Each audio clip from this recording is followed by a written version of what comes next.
JJ Bleday just did something that almost never happens in baseball. He hit for the cycle, and he didn't need some crazy 6-for-6, 5-hit game to do it either. He just did it in his first four at-bats of the game. A double in the first, a triple in the third, a single in the fourth. And then in the sixth inning, pretty much 5 innings through, he stepped up and just hit a home run and crushed it over the right field wall. And just like that, I mean, he hit for the cycle, and honestly, the way he completed it was pretty perfect. He came into the sixth inning already having 3 of the 4 hits he needed, so everybody knew what was happening. He just needed the home run, which is kind of the best thing to leave it on, in my opinion. And on the first pitch from Zach Little, Bleday got exactly what he needed. It was like a 90 miles per hour meatball down the middle.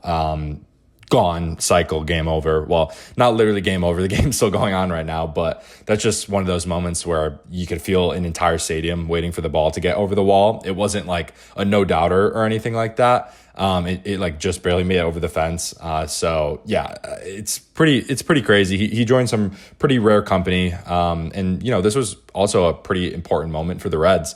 He became the first Cincinnati player to hit for the cycle since Elly De La Cruz did it in 2023.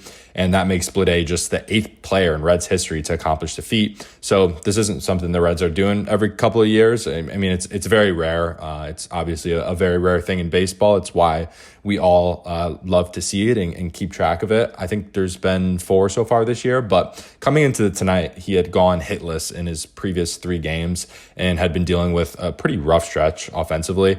Then he walks into Chase Field and just goes double, triple, single, home run. I mean, it's pretty hard to draw it up any better. And he's still waiting for his 5th at bat right now. I just kind of wanted to hop on and get a video out on this, but the home run was actually his 21st of the season, which is pretty significant because it gave him a new career high.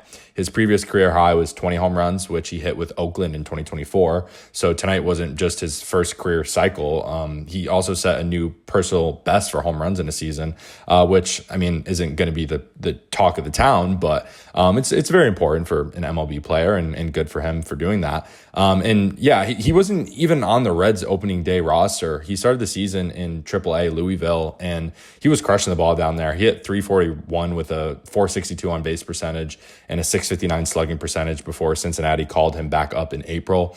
Then he just followed that up with an incredible May, hitting 301 with 8 home runs, 8 doubles, and 25 RBIs. Then he earned his first career NL Player of the Month award, which is a big deal. I mean, it's not something you hear about, but it's a big deal. So there's always been some real offensive ability here. Tonight was just a performance that reminds you why Cincinnati was so interested in him.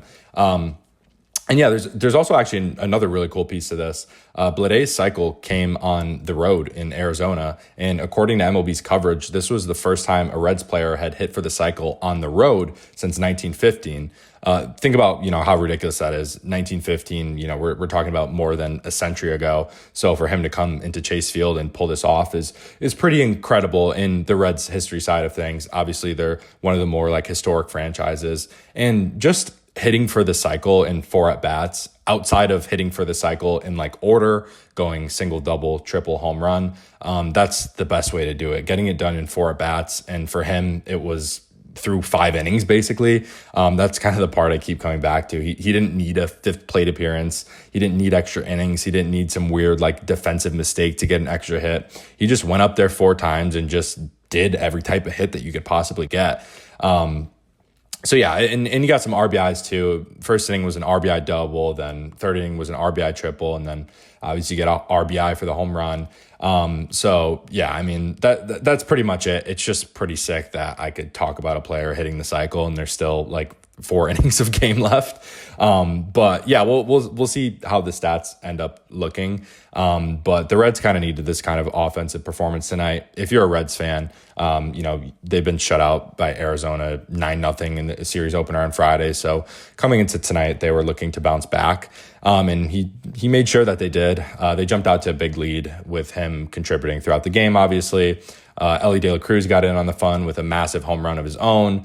And Cincinnati's offense just completely flipped the script from Friday night shutout.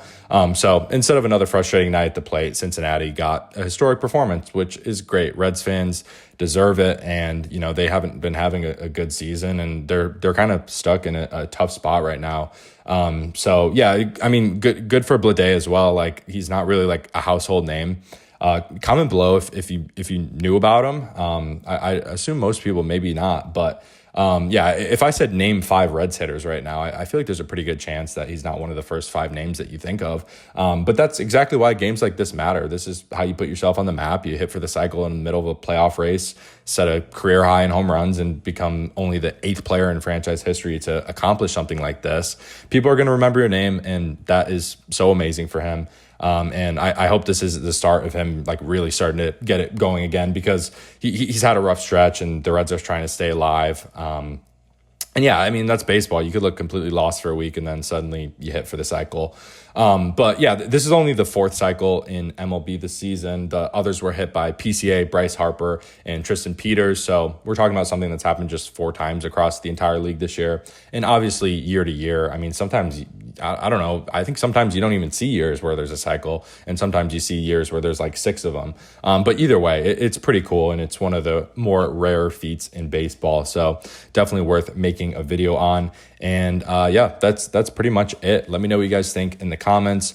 Pretty cool. If you're a Reds fan, let me know if you got any more information about him or how you're feeling as a Reds fan this year. Would love to hear more. Don't be scared by the name. It is Yankees Post, but I do cover the whole entire league. So if you do like baseball coverage, make sure to subscribe. It helps a ton, and I will see you guys in the next video. Peace.